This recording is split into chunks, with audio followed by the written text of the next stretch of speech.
Hello everyone, Radhe Radhe. Welcome back to our channel. Friends, आज मैं आपण साथ शेयर करवा लगी चाहूचे पुआल छती रेसिपी। फ्रेंड्स, आज वीडियोटा संबलपुरी रे आपण माने देखवा के पाइबे। तो चलू आज रेसिपी शुरू कर। पुआल छती रेसिपी लाई आपण माने देखि पारछे इन पुआल छती नै छे मुई देखिए आमे छोट छोट पीस करी काटी देबा भल करी।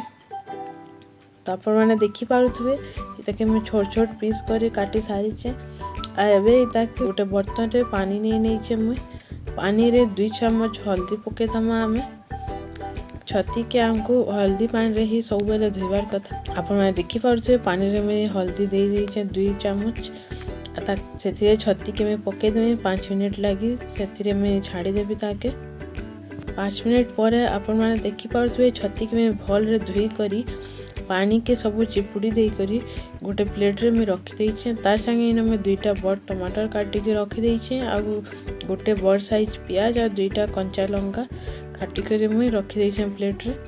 इन मैं बसे देइछे कढ़ई रे आमे इन नै नमा 3 चम्मच सरसों तेल मस्टर्ड ऑयल रे बनाला इरा टिके बेसी टेस्टी लागसी। आपण माने चाहबे तो जेंसी भी ऑयल एठाने यूज करि पारबे। तो आपण मैंने देखी पारे ऑयल आमर गरम हो सारा ना इथिरे आधा चम्मच सरसों पके तार संगे ही काटी के रखी पियाज और लंका के पके दबा ताके भाजी देमा हल्का ब्राउन कलर हवा तक भाजबार अच्छे। हमको लहसुन चारकोल नहीं लहसुन के आमे हमको चुपी देवार अच्छे। आप देखी पारे पियाज हल्का हल्का हो गला ना आमर एथिरे आमे लहसुन के पके देमा और लहसुन के टिके घांटी करी तले तेल रे दे देमा ताकि लहसुनटा जल्दी फ्राए हो जाओ ऑयल रे। तार ऊपर लहसुन फ्राए होला पर आमे ऊपर ढाली देमा छती आमे जेन छतीटा आमे रखी थिना काटी कर वॉश करी कर रखी थिला ताके देई करी भल से आमे मिक्स कर देमा। तार ऊपर आमे एते स्वाद अनुसार लूण दे देमा और मिक्स कर तार पर आमे एथिरे हल्दी आधा चम्मच दे देमा तार संगे आमे रेड चिली पाउडर दे देमा। रेड चिली पाउडर आपण माने आपण को हिसाब रे दे पारबे कम या बेसी जेते खाइसन आपण मानकर घरे। और तार ऊपर आमे दे देमा जीरा पाउडर 2 चम्मच। आपण माने देखि पारछे सॉल्ट देला पर छती रे हमर पानी बाहरी साला न को भल करी मिक्स कर देमा।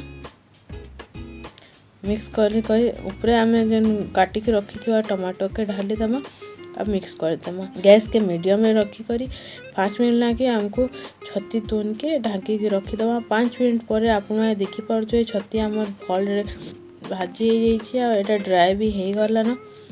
तो आपण देखी पारे छती हमर ऑलमोस्ट रेडी हो सारा ना। आपण माने जदी खावा चाहते तो एमती भी उतरे पारबे। मुई टिके एताके पानी करवा अच्छे तो मुई एथिरे टिके पानी ढाली देमी।